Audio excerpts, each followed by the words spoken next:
hours later. Sup? You look good. You look good. No. Snowstorm? Blizzard? Don't help nobody. Let them freeze to death. Club? Arthur? Back before my girlfriend Jenny and I officially started dating, we would still hang out all the time. We both snowboard, and her family has a little cabin-type house in Vermont, not far from Stowe Mountain Resort. This was around our maybe 10th time hanging out. She invited me to go up there for a weekend with her to go snowboarding for the first time together. It was like a 5-hour drive. As we neared her little house, we spent about half an hour on this very windy, secluded road on which we'd pass occasional driveways that would lead up into properties blocked off by walls of trees. We were way up there in the mountains. The sight of other cars by this point was something to behold. It really felt like we were alone up there. A lot of the driveways didn't even have tire marks in the snow, meaning even a lot of the houses were void of people. Jenny told me that's because a lot of the houses here were owned by people out of state, just like her situation. I was going like 30 when she yelled at me to slow down, it's coming up. So I hit the brakes, and this little opening in the trees that I otherwise would have missed came up. We drove this narrow trail in 4-wheel drive, which led to this small house covered in snow. It looked incredibly cozy. We parked, and first thing we did was turn the heat on in the little house. So your girl is leading you, both of y'all, or mainly you, to a secluded house. Let's think about this now. Let's break it down. Hold on. Your girl takes y'all to a secluded, isolated, non-inhabited house in the mountains during a snowstorm.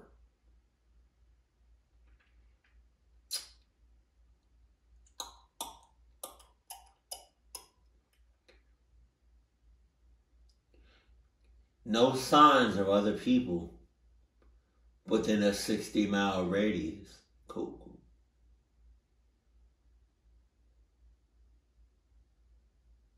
And she knows this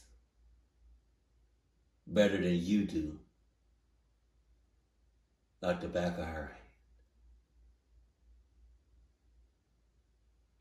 hand. Alright. Unloaded our stuff inside, and since it was already getting dark that night, we just cooked some of the food we packed for dinner and watched a movie. Pursuit of Happiness, actually.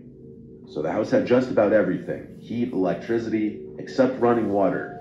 Her family had jugs and jugs of water for important things like washing hands and plates and stuff. But there was no working toilet, so she told me we had to use the outhouse outside. I only had to go pee that night, so I just went out to the front deck and peed into the snow. It was also snowing out that night. We fell asleep at some point during the second movie we watched, and we woke up pretty early to our phone alarms. We wanted the freshies on the mountain. We started getting ready to drive up to the ski resort. After breakfast, I had to go out to the outhouse, though. I ran out to the outhouse in my shoes, and my feet started to freeze. On my way to the outhouse, though, I saw footprints in the snow. They were kind of big, but I couldn't tell if they were boot marks or animal prints. I followed the trail, and it actually wrapped around the house and then went into the woods. Oh, no. I called Jenny outside, and she came to look and said it was probably a black bear since they're everywhere up here. So I went, did my business, and we set off to the ski resort. Now she has an excuse for all the cluck shit that's going on already. All these big ass footprints circling around the house. Oh, probably a bear.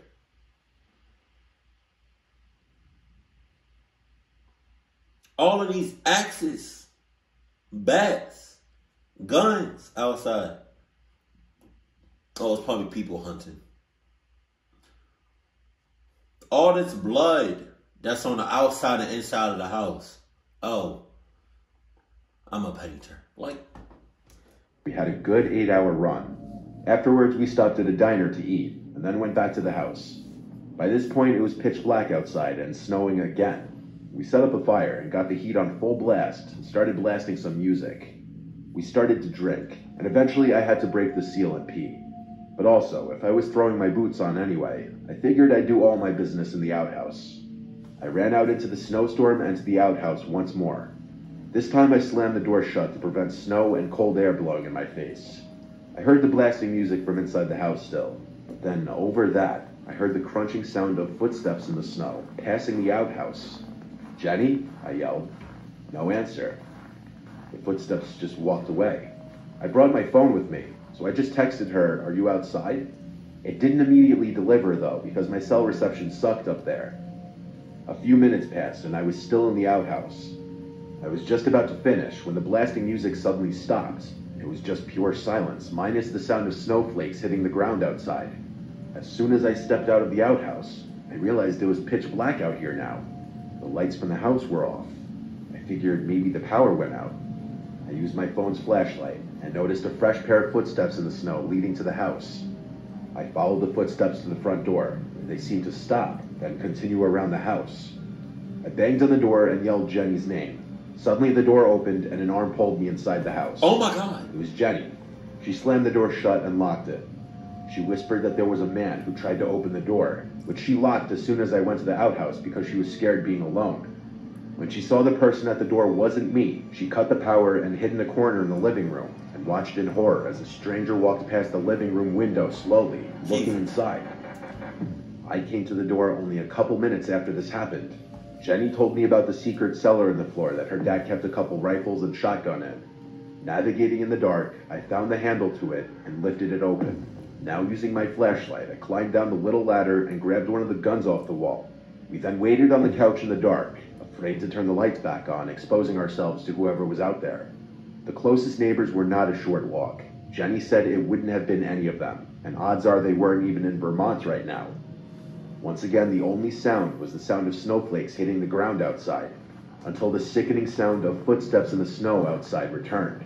I took the loaded gun and marched to the front door, opened it, and shot like 3 rounds into the air, screaming. Really? Really? The footstep sounds were gone. I'd imagine they ran off and the sound of the shots echoing into the air masked the sound of the footsteps running away. We left the next morning under the recommendation of her father, who said it's best to not be there at the moment. Can you imagine just randomly shooting a gun in the air? Not even looking, you just pow, pow, pow, pow. Try to scare off any intruders. The whole time, there's a bird that's flying, and you just missed the bird. Talking about, "Hey, motherfucker, watch where you shooting that mother shit." Mother shit? I'll cluck you ass up. What? I'll cluck you ass up. Okay. I'll cluck you up. Stop playing with me. Watch where you aiming at, mother clucker. Alright? Cool. Mind you, I see all the cluck shit that's happening. Just saying. But watch where you aiming that shit.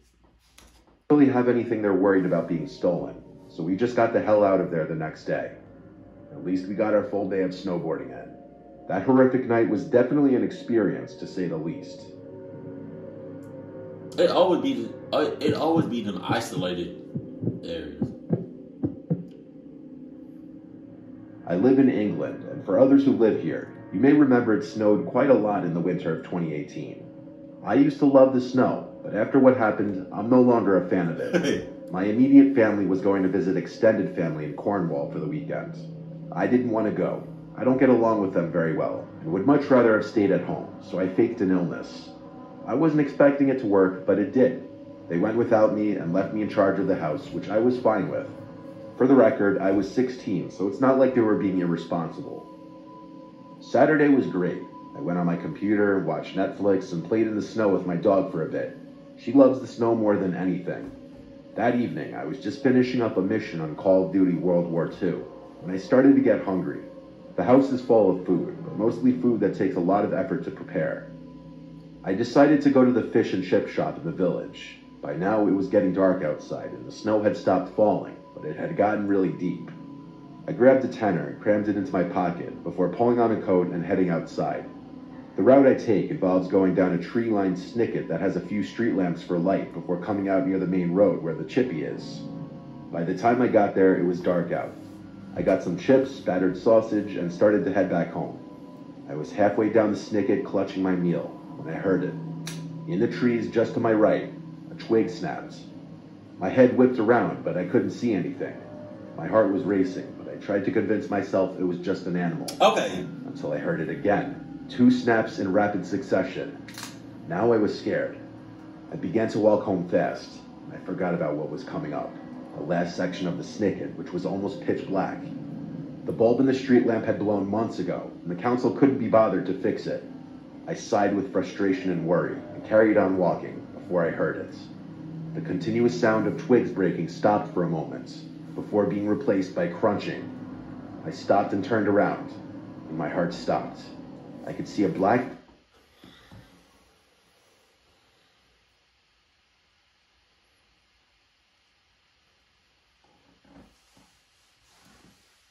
I'm tired of living on this earth for cluckies. It's already bad enough that you heard the snaps and the tweaking and the wave, right? But you had to stop. Stopping is just, stopping in any cluck-ass situation, just, I cannot process that. But then you turn around.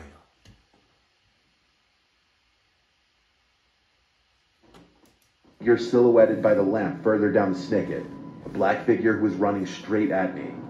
I turned around and full on sprinted through the snow.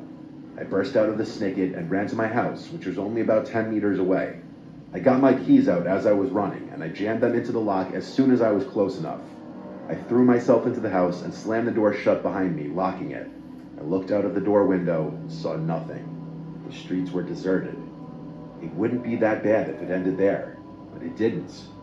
Paranoia kept me up late, and close to midnight, the dog started making a racket, barking and scratching at the back door. I knew deep down what she was barking at, but I didn't want to believe it. I went to the back door, but it was too dark to see anything. I steeled my nerves and flicked the light switch to once again see nothing. The back garden was empty. I dragged the dog away from the door and went back to watching TV, but something was nagging me. I couldn't think what it was. The back garden was undisturbed, apart from my footsteps leading up to the back door from when I came home. That's when it hit me. I came in the front door. My veins turned to ice, and as I walked to the back door, I realized something was very wrong. I could feel cold air on my face. I walked around to it and stopped dead. It was wide open. The build of my house gives 3 different options when you enter the house. The living room, where I was, kitchen, or stairs. As I slowly backed into the wall, I heard a light but clear thump upstairs. With that, I grabbed the dog, grabbed my phone, and ran straight to the neighbors. And due to it being midnight, I rang the bell about 10 times before getting a response. They were furious about being woken, but when I told them what was going on, they let me straight in. The police took about... My ass! Hey, mind you, when he realized that the other door was open, and I was like this, I stayed like that for a few seconds. Jesus. You not coming. If I'm your neighbor, and I know for a fact that you only come to me on some cluck shit, you're not coming no more to my house. I'm going to cluck your ass up. Stop bringing this cluck shit over here to me. Because I promise you, on everything I love, boo-boo, come to me again with some cluck shit, and you bring that cluck shit over here to me, I'm clucking your ass up. On me, on mothers. You banging on my door. Hey, help, help, help. I open the door. Huh? What you said? What was said? Oh. Shout the other neighbors down there down the street. Shout them other niggas down the street. Because you got the wrong one today. You got the wrong one today, slam this door. Yeah. 3 minutes to arrive because of the snow that was once again falling heavily. And when they did come, they did a thorough search of the house. They found nothing. The footsteps were all filled in by the snow. but the CCTV showed a figure running straight out of the back door soon after I left, Are we gonna hopping see the it? fence at the end. Can we see it? They disappeared into the woods behind my house. I want to see the It CCTV. kills me to know he's still out there, and that he knows where I live. I'm sleeping more steadily now, and we have a new lock on the door. And for a while, I was constantly worried for me and my family's safety. I want to see the TV, the footage. Damn it. Steve Adams. That's a name. I'm 27 years old. This happened when I was 26. My mom passed away a few years ago. I'm sorry. My dad is blind. Jesus. My dad sold a very successful energy company when I was young, though, so we have money and multiple properties which we rent out. Obviously, I have to do my part in helping out given the circumstances. I help manage most of the properties. My dad lives in his one-story condo about 10 minutes away from us. The condo is walking distance to the village, which has grocery stores and anything he could need. My sister Katie and I live in the house that we all used to live in together as a family. Our dad gets by himself with basic things like shopping and taking care of himself, but we have to bring him to further away things like doctor visits and whatever he can't walk to. This happened during a winter storm. Katie was at her boyfriend's house half an hour away from home, so I was home alone. The snow was coming down heavily, and I thought to call my dad and check in on him. He has a landline phone because that's easier for him to use rather than a smartphone. He does have a smartphone, but he's stubborn about using it sometimes. When I called, it rang 4 times, then went to voicemail. So I called again, and the same thing happened. Normally he would rush to the phone to call back whenever we call, so I waited a few minutes before calling one more time when I saw he wasn't calling back. He once again went to voicemail. I left a message asking him to call me back. I called Katie asking if Dad said anything about going out in this weather, and when she said no, he didn't, that's when I got worried. I didn't like the idea of him being out in a blizzard, so I drove over to his condo. The roads were so bad that there were hardly any cars on the road. My phone kept vibrating, giving a winter storm advisory warning. These were no conditions for my dad to be out walking around in. As I pulled up to his condo, I did notice footsteps in the snow going both ways, indicating he must have gone out and just gotten home. I knocked on the front door and yelled, "Dad, it's me." And a few seconds later, the neighbor's wife, an elderly woman named Hannah, opened her door and said hello with a smile, telling me her husband just gave my dad a lift to the store a few minutes ago. We talked for a minute, then I thanked her as she closed her door.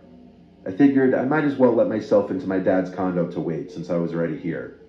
Naturally, before looking for my key, I tried twisting the doorknob, and to my disappointment, it opened the door. My dad didn't lock the door again. Jesus. I told him so many times to stop doing this because one day someone would break in, even if we live in a nice area. I shut the door behind me, but then I noticed something peculiar. There were melted snow tracks on the wood floor, leading past the living room to the little hallway, which leads to my dad's room. "Dad," I called. "Did he get home just before I got here?" But that wouldn't have explained Hannah's husband not having returned yet. Well, maybe it could have. Maybe he dropped my dad off and then ran his own errands. These were the thoughts I was having as I was slowly following the tracks. I called Dad one more time, this time louder. I didn't hear the shower running, so why wouldn't he be able to hear me? Something wasn't right. He would have answered. I started calling my dad's cell number, and I heard it in the bedroom down the hall. Maybe he was home. I went down the hall into my dad's empty room. Oh, God. He wasn't there. I'm nervous. I saw his phone vibrating on the nightstand next to his bed. Oh, Jesus. I looked at the ground and saw the melted snow tracks lead to his bathroom and his room. Oh, The God. door was closed. Ah, I went over to knock on it and said, "Dad?" Don't do One it. final time. Don't do it. No response. Stop. I slowly opened the door. Oh. The bathroom was empty. Oh. But there was something unusual I noticed right away. Oh. And that was the shower curtain. It was pulled shut. My dad always leaves the shower curtain pulled open. Oh. I know this for a fact. On top of this, the door being shut was also unusual. Oh, God. He leaves all doors and such open to make navigating easier for himself. Oh, my God. I looked at the shower curtain for a moment, then closed the door, walked to the front of the condo, shut the door, and called 911. Oh, thank I you. waited in the front of the condo, the only entrance and exit. Police showed up surprisingly quickly given the conditions. We went back inside of the condo together and right into my dad's room, where we saw a man sitting on the bed with his hands in the air, as if he knew we were coming and he waited there. My dad got home about 10 minutes after this, in time to hear everything that happened. The man who broke in lived a few units down according to his ID. That meant this man had been keeping an eye on my dad and his place for a while, Hey. with plans to break in and rob him. I think I learned where the saying "rob him blind" came from after this. My dad, being the kind soul he is, didn't even want to press charges, but we persuaded him to hire a lawyer. The man was charged with third-degree burglary, and he's still in jail to this day. Thank God. Hey, Dad. How about you lock your doors this time? Huh? You think you're going to lock your doors this time? I suggest you lock your doors. Please lock your doors. I'll lock your doors for you. Jesus, man. Thank God he wasn't there. Oh, my God. I got so nervous. Jesus. Why does it take? Sometimes, why does it take for people to get almost clucked up, if not clucked up, for them to realize to do something right? Like he mentioned, his dad almost never locked the door, like his front door. His dad almost got him, or his dad almost got clocked up because he didn't lock the door. So it took all that for him to lock his door, which he never really did say if he locked his door or not. What?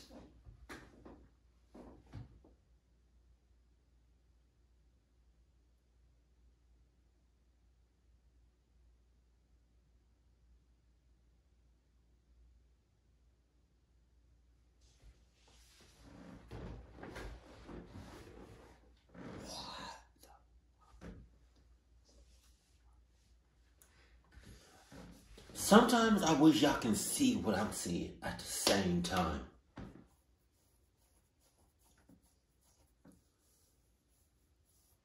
I lie to you not like a beach ball.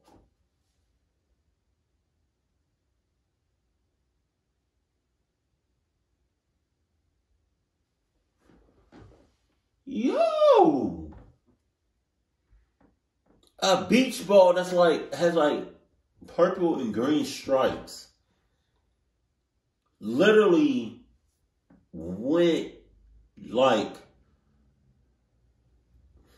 we live on a hill. So from the top of it, I can't see, from my point of view, I can't see from the top of the hill.